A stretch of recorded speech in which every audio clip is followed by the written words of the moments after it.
out on the range today, so please bear with gunfire you hear in the background. Today, once again, we're talking about shotguns.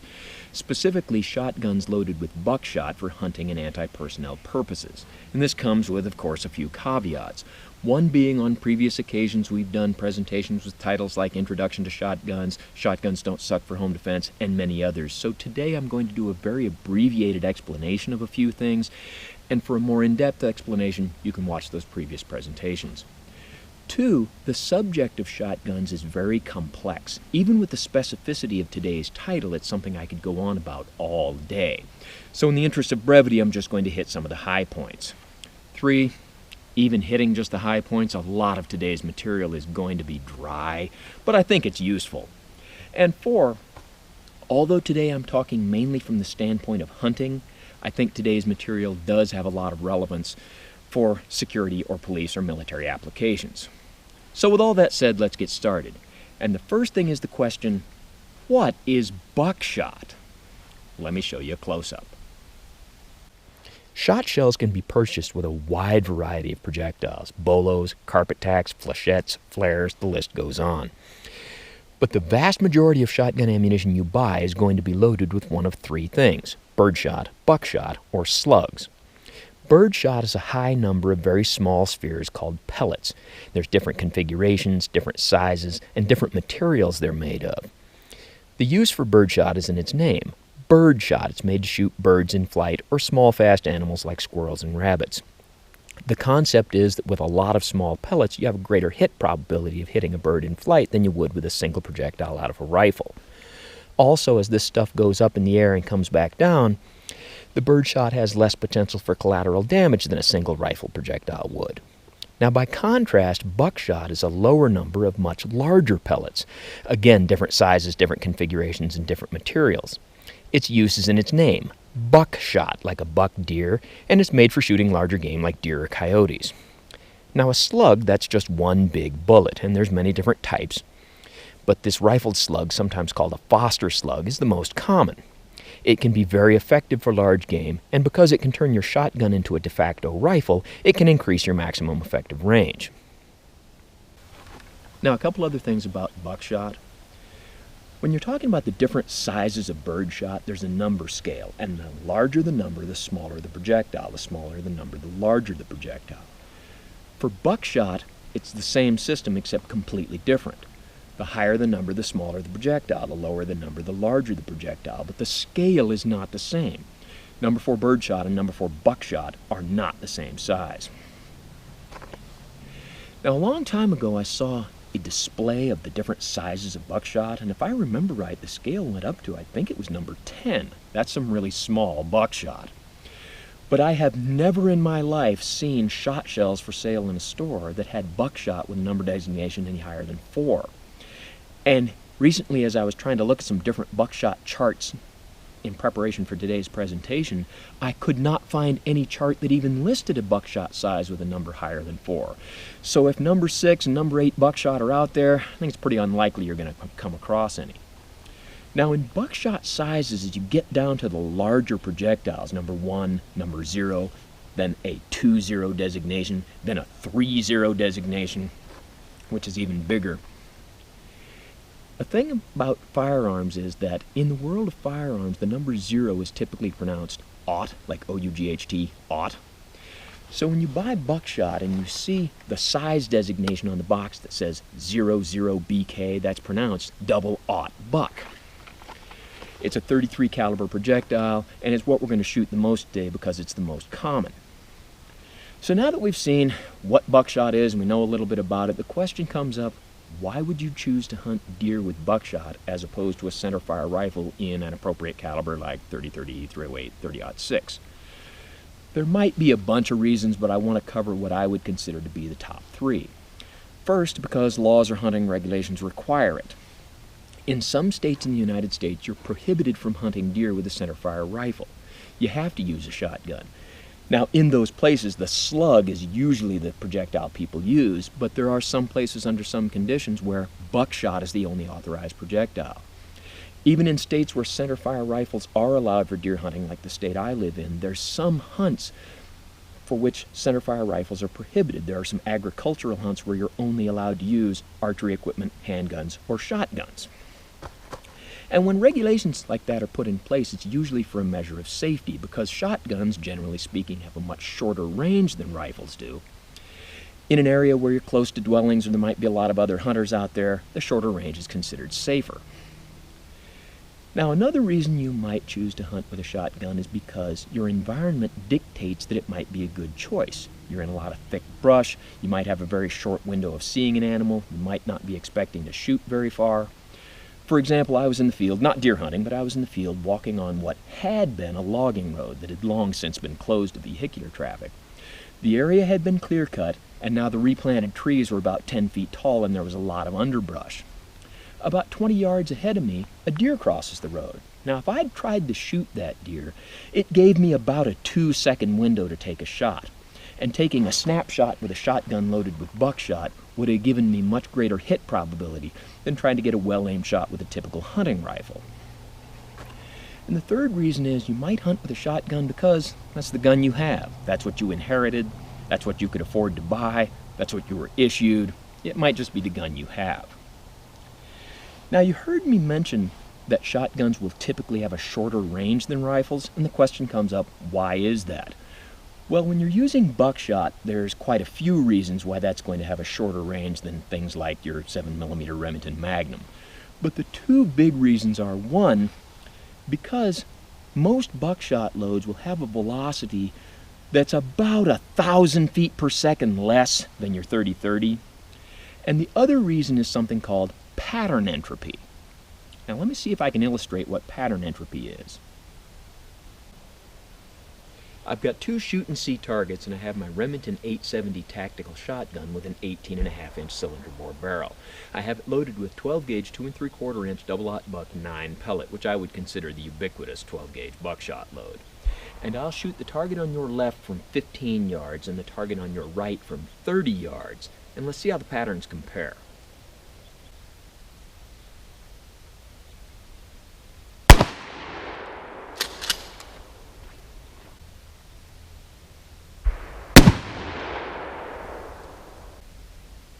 At 15 yards, all 9 of our pellets are on the target.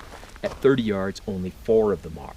Now, when that shot column exits the muzzle, it's basically the same diameter as the bore, but as those pellets go downrange, they drift apart. That's pattern entropy. So at 15 yards, it's spread out enough to enhance your hit probability a little bit, but still put enough pellets on target to be effective. At 30 yards, that becomes very doubtful. At 40 or 50 yards, you may have so many pellets off the target that it's not effective at all. So we see that pattern entropy is going to be the main factor in limiting your maximum effective range. And that brings us to the heart of today's presentation, which is 2 questions.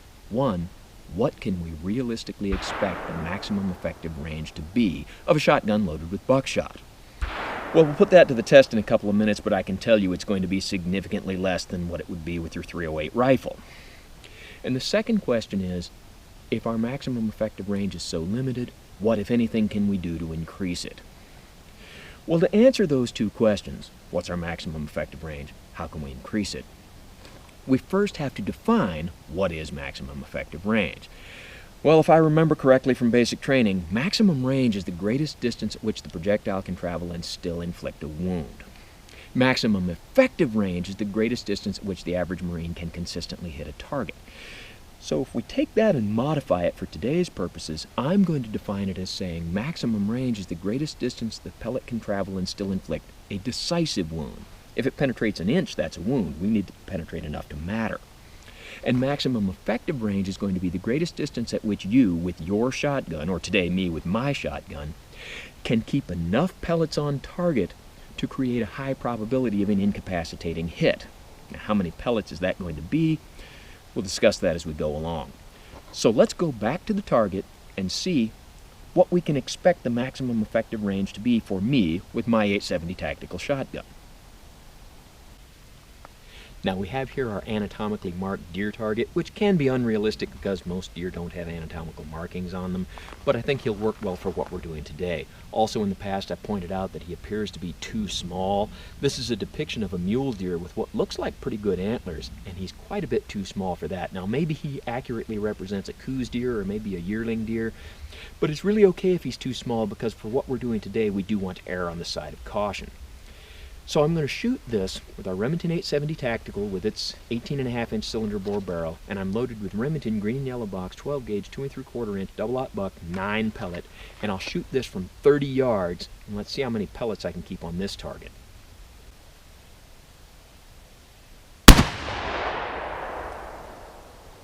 So I pasted up the shot holes with these red pasties so they're easier to see. And what we have is out of 9 pellets, only 4 hit the deer, but 3 were in vital areas. So would that be effective? I'd say yes.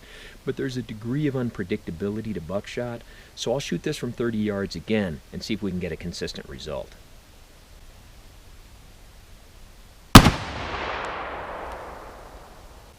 With our second shot, I pasted up the shot holes with green pasties, and now we can see out of 9 pellets, only 3 hit the deer, only 1 in what I would consider a vital spot, direct center lung hit. The 2 hits in the head, those wouldn't really have been brain hits. They probably would not have killed the deer. Now this brings up the question, how many pellets does it take to kill a deer? 1 pellet of double-aught if it's in the right spot. You would have had to track him a little ways with that one, but it would have proved fatal. Now someone I knew went deer hunting, shot at a deer on the run with buckshot, only hit it with 1 pellet, but that pellet went right through the deer's heart, killed it. However, that pellet could just as easily have gone through the deer's intestines and killed it a week later. We don't want to count on that 1 lucky pellet. We want to count on being able to consistently keep quite a few pellets on the target. And with this gun and this ammunition at 30 yards, I don't feel good about that at all. Let me try another shot from 25 yards and see what I can do.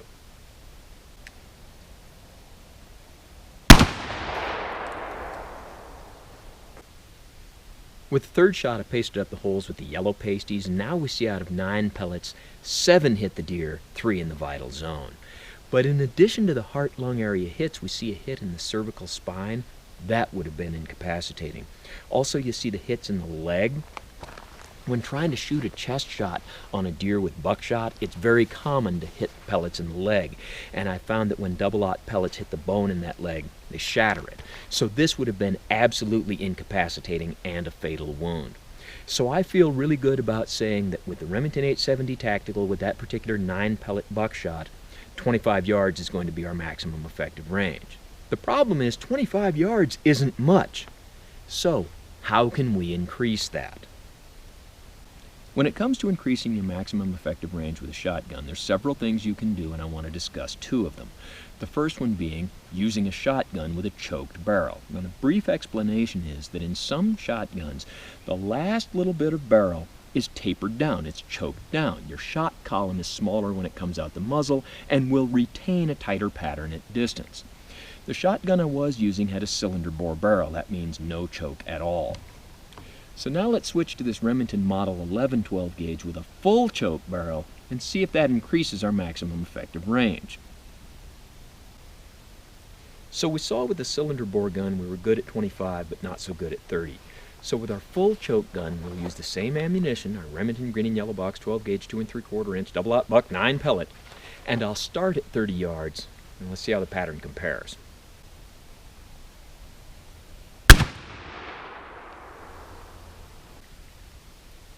I have these shot holes pasted with the blue pasties, and the first thing we see is that our overall pattern is tighter than it was with the other gun. Now, as far as count goes, out of 9 pellets, 6 hit the deer, 2 in the vital zone, but we also have a good neck hit. I feel pretty good about this. Let's try one more shot to confirm this result.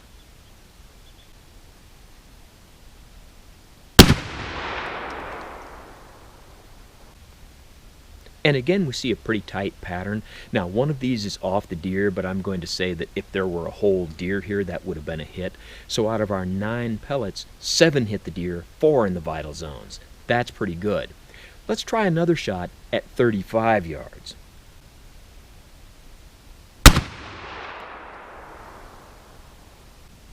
And again, we see a pretty tight group, But of the 9 pellets, only 4 hit the deer and only 1 in the vital zone. But you see a lot of these are high, so that may have just been me. Let's shoot one more from 35.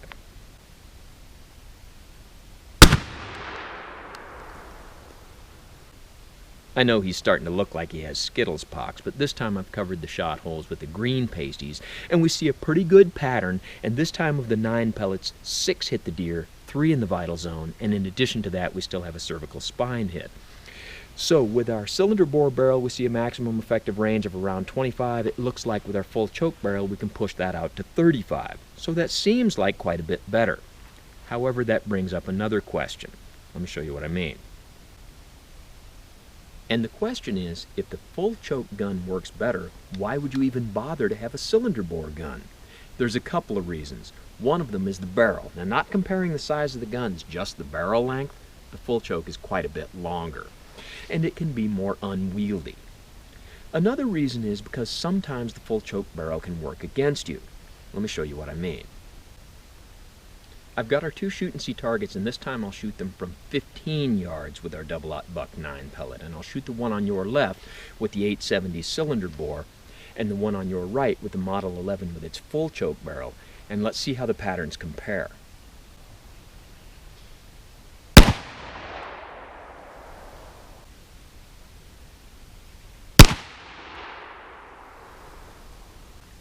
It's at this range, 15 yards, where you can really see the difference between cylinder bore and a full choke barrel.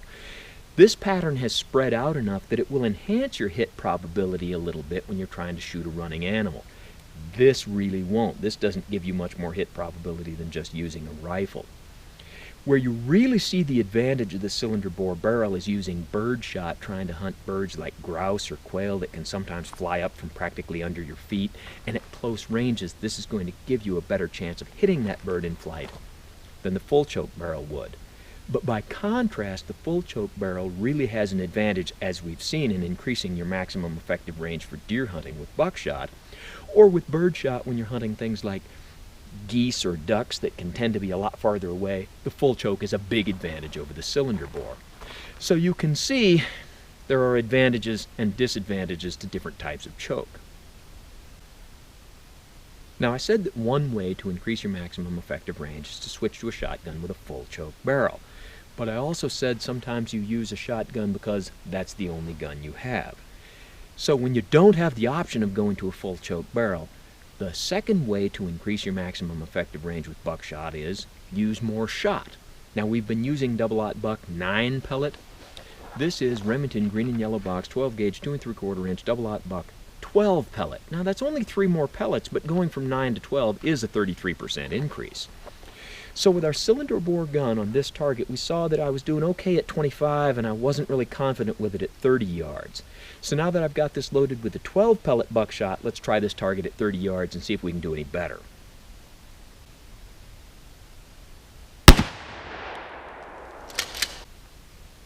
I've got our shot holes covered with the blue pasties, and from 30 yards out of 12 pellets, only 3 hit the deer and none in the vital zones. So either I just missed or that was a terrible pattern. Let's try another shot from 30 yards.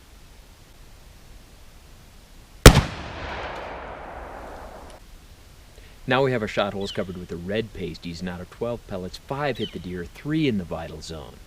So with these really inconsistent results, let's try one more shot from 30 yards.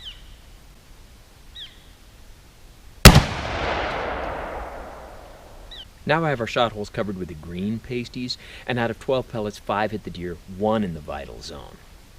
So in switching from 9 to 12 pellet, with a greater total projectile weight, we are getting more recoil, but are we getting any more effectiveness? Something I've noticed is with the 9 pellet, even with the pellets miss the deer, of the 9 we were usually getting all 9 on paper. With the 12 pellet we're not. The pattern seems very poor. And has it increased our maximum effective range from 25 to 30 yards? That's highly doubtful. Let's try another type of ammo. Well, I've got a new deer target put up, and if increasing from 9 pellets to 12 pellets was debatable whether or not that improved our performance, then let's increase even more. Remington green and yellow box 12 gauge 3-inch Magnum double-aught buck 15 pellet. Let's see if this improves the performance we're getting with our cylinder bore barrel. And again, we'll shoot at 30 yards.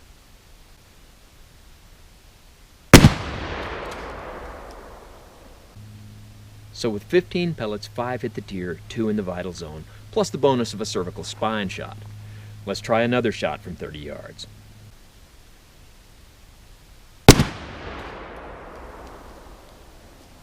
So our results are exactly the same.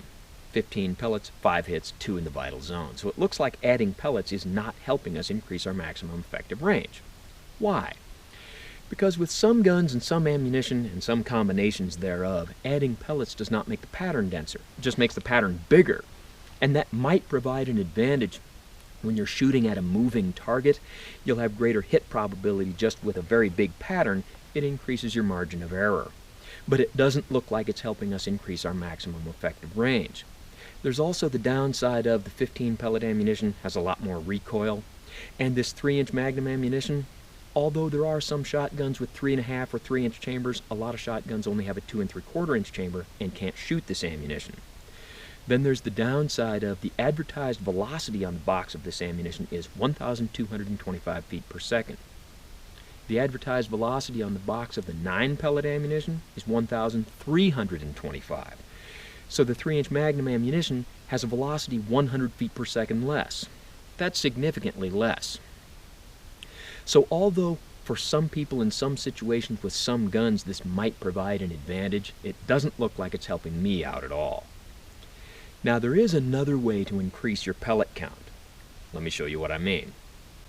I've got a new deer target put up, and I'm going to switch brands of ammunition. I wanted to, for consistency's sake, keep the same brand the whole way through, but I couldn't find this configuration in Remington. So we're going to use Winchester Super X 12-gauge 2 3/4-inch number 1 buckshot. Now, as where double-aught buck is 33 caliber, number 1 buckshot is 30 caliber. And so instead of 9 or 12 pellets, we're getting 16 pellets, hopefully without sacrificing any performance. So let's shoot this ammunition out of our cylinder bore barrel at 30 yards and see if this improves our performance.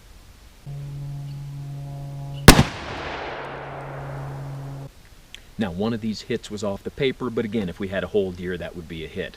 So out of 16 pellets, we have 8 hits, 4 in the vital zone. That's not bad. Let's shoot another shot from 30 yards and see if we can get a consistent result.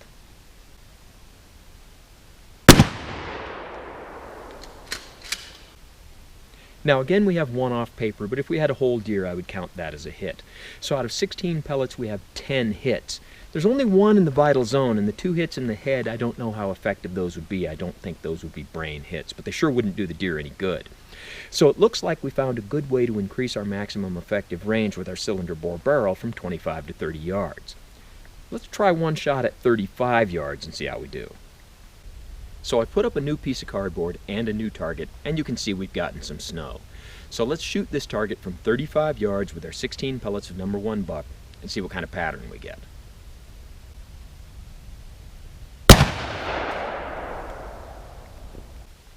So out of 16 pellets, we have 4 hits, 2 in the vital zone, plus 1 in the neck.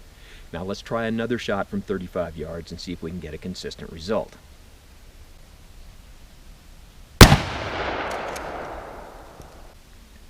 Now I have the shot holes covered with green pasties, and there's some out here, which again, if we had a whole deer, I'd call those hits. Not good hits, but hits. There's also a hit in the deer's nose. So out of 16 pellets, we have 5 hits, only 1 in the vital zone. So it would appear going from double-aught to number 1 buck, increasing our pellet count, does increase our maximum effective range from 25 to 30 yards, but to 35 yards, I'd call that marginal at best. We also saw that when increasing our pellet count with double-aught buck, it didn't really seem to increase our maximum effective range, but according to the manufacturer's advertised velocities, we did lose velocity. When we increase our pellet count by going from double-aught buck to the comparatively smaller number 1 buck, did that cost us velocity? Let's go to the chronograph and see what it tells us. Normally I use the chronograph from a distance of 7 yards, but with a shotgun and multiple projectile rounds, I like to decrease that distance to 4 yards. And we'll start with our Remington 12-gauge 2 3/4-inch double-aught buck 9 pellet. 1149. 1124, 1139, 1154, and 1141. Now let's see how that compares to the number 1 buck. And now our Winchester Super X 12 gauge 2 3/4 inch number 1 buck 16 pellet. 1217, 1186, 1113, 1142, and 1128. Now let's go crunch the numbers. I know this isn't an entirely fair comparison because I'm using 2 different brands of ammunition, but I crunched the numbers and here's the results I got. With our double-aught buck we got a mean velocity of 1141, and with our number 1 buck it was 1157, 16 feet per second more. That's well within the variation of 1 round to the next and not enough more to make any difference at all. But there are some interesting results here. This box has an advertised velocity of 1325. That's 184 feet per second more than what I got. Why the difference? Several reasons. Chronographs don't always agree with each other, and environmental factors like elevation and ambient temperature can affect chronograph results. They also probably used a different gun than I did, and manufacturers' advertised velocities are sometimes optimistic. But what this shows us is that when we increase pellet count by going to a smaller pellet, we did increase our maximum effective range, albeit not by very much, but we did so without sacrificing any velocity. Now with that in mind, off camera I chronographed this ammunition. Remington 12 gauge 2 3/4 inch number 4 buck 27 pellet. And with a mean velocity of 1264, that's more than either of our other 2 rounds. And with a pellet count of 27 pellets, that's 3 times the number of pellets in this double-aught shell. So will that increase our maximum effective range? Let's put up a new deer target and put that to the test. So with our cylinder bore barrel, our number 1 buckshot gave us a maximum effective range of 30 yards and maybe 35. So with 27 pellets of number 4 buckshot, let's shoot from 35 and see how we do.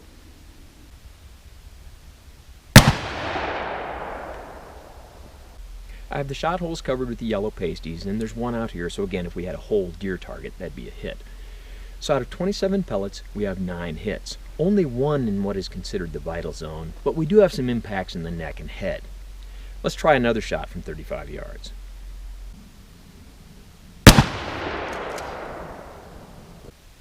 Now I have our shot holes covered with the red pasties, and out of 27 pellets, we only have 4 hits, none in the vital zone.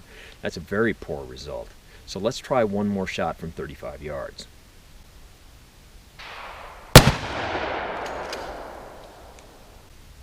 I have the shot holes covered with the blue pasties, and out of 27 pellets, only 3 hit the deer, none in the vital zone. However, if you look at the blue pasties, it looks like a pretty good pattern just low. So did I miss, or is that part of the unpredictability of buckshot? Either way, I'm going to say that although number 1 buck gave us pretty good results at 30 yards, it doesn't really look like number 4 buck is going to reliably push that to 35. Let's try this with our full choke shotgun.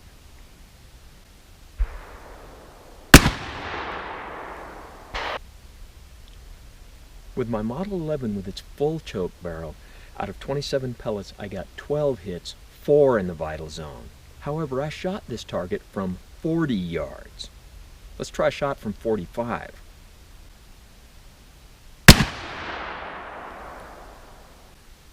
I have the shot holes covered with the red pasties, and out of 27 pellets we have 8 hits, still 4 in the vital zone.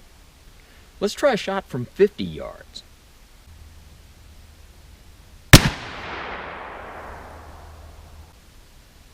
So with my Remington Model 11 with its full choke barrel at a distance of 50 yards out of 27 pellets, I got 10 hits, and those are 10 real hits. I'm not even counting the hits in the ears. 3 in the vital zone. That looks pretty effective. So we see with the right combination of gun and ammunition, you can extend the maximum effective range of a shotgun with buckshot pretty far. But there's a couple of problems with that. The first one being, in the state I live in, you're prohibited from hunting deer with number 4 buckshot. It has to be number 1 or bigger. The other problem is that number 4 buckshot are 24 caliber spheres. So they're small diameter, light, and you run into problems with ballistic coefficiency. Now, if you had a round nose or spear point bullet and you propelled it at a certain velocity, by the time that projectile went 50 yards, it will have lost some velocity. If you propel a spherical projectile at the same velocity, by the time it went 50 yards, it's going to have lost significantly more velocity than a spear point or round nose bullet will have. So the question becomes, at 50 yards, how effective will these small diameter, light spheres really be? Let's see if we can put that to the test. This is our deer meat target, and it's made to simulate shooting a deer from the side. So we've got our leather skin, pork ribs, 2 bags of oranges to simulate both lungs, more pork ribs on the back. Cover it with a fur coat to give him some hair, and the whole thing's followed by the high-tech fleece bullet stop. And with the full choke shotgun, I'll shoot it with our Remington green and yellow box, 12 gauge, 2 3/4 inch, number 4 buck, 27 pellet, and I'll shoot from 60 yards. And let's see what kind of effect we get.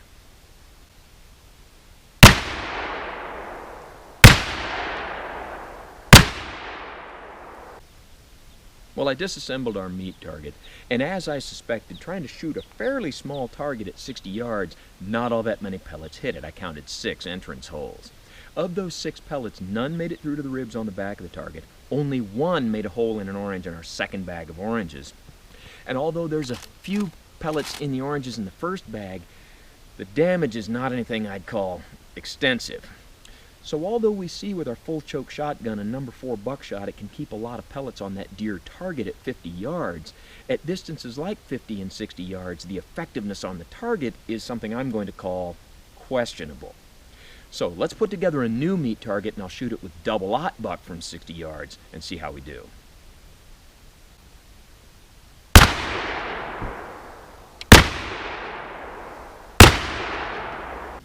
Shooting double-aught at 60 yards, I had to shoot quite a few shots to get some of them on the relatively small target, but I did hit the target with 5 pellets. And the results I got were, in our first bag of oranges, we see some extensive damage. We also see some extensive damage in our second bag of oranges, and several pellets made it through to the ribs on the back of the target. Now, with the number 4 buckshot, I said that none of them made it through to the ribs on the back. Well, in getting rid of all of that, I discovered that, yes, 1 pellet did. But with our double-aught, we saw some penetrate through the ribs, get stuck in the ribs, and 1 was stopped by the plastic wrap on the back of the ribs. So through pattern entropy at long distances, you're going to have a very big pattern, and with double-aught, you might not get very many pellets on the intended target. But it looks like if you can keep a few pellets on that target, they will be effective. So what's the takeaway from today's very tedious process? Well, our 2 big questions. What's your maximum effective range with buckshot, and how to extend it? We see that with some shotguns and some ammunition choices, it may be as little as 25 yards. But in using a full choke barrel, and there are extra full choke barrels out there, and making the right ammunition choices, you can extend that to 40, maybe even 50 yards. Now, shooting the meat target at 60 yards, we saw that our double-aught buck looked pretty effective. Our number 4 buckshot, I'd call that questionable. And that brings up the question, what about the number 1 buckshot? Well, in hunting deer with a shotgun, and typically shooting them from the side, the results that I've seen, and I've shot quite a few deer and seen quite a few of them shot with buckshot, the typical results are some of the pellets will go clear through, and some of them are stopped by the hide on the opposite side or the ribs on the opposite side. Also, quite often a deer's leg will get hit, and when a double-aught pellet gets a good hit on that bone, typically shatters it. With number 1 buckshot, I've seen the exact same result. Some pellets will go through, some are stopped on the opposite side, hit a leg bone, shatter it. With number 4 buckshot, based on today's meat target results, I wouldn't be really confident shooting a deer at longer distances. Now, some people will say that number 4 buckshot is a good choice for home defense or law enforcement purposes, and I agree it is. But remember, in those cases, you're usually shooting 5, 10, 20 yards, not the 60 yards we were shooting today. Now, on the subject of extending your maximum effective range, right now there's some people pulling their hair out saying, why not just use a slug? Remember, at the beginning I said sometimes slugs are prohibited. Also, sometimes they're contraindicated. For example, I was hunting deer on hundreds of acres of private land, most of which was very short grass, and a long shot is the rule of the day. But there's an area of this land that's about 75 yards wide, about 300 yards long, and is tall grass, big bushes, and lots of trees. on one side of this area is a road, and there's some houses about 800 yards away. When going through there, a shotgun with buckshot is a good choice. And making the right choice of gun and ammunition to extend that maximum range by 10 yards or so is a good idea. But using a slug that might go hundreds of yards under those conditions is not the right choice to make. So sometimes a slug is a solution, but it's not the solution that you want. Now there's another thing I have to add to all of this, and that is that just because I got certain results today with my cylinder bore shotgun loaded with 9-pellet buckshot does not mean that somebody else will get the same results with their cylinder bore shotgun loaded with 9-pellet buckshot. Not all guns and not all ammunition are created equal. Each gun can have its own idiosyncrasies, especially talking about the amount of choke a shotgun barrel has. So, all that having been said, if you've watched this entire thing, thanks for your attention. I hope today's information was useful, if not particularly interesting.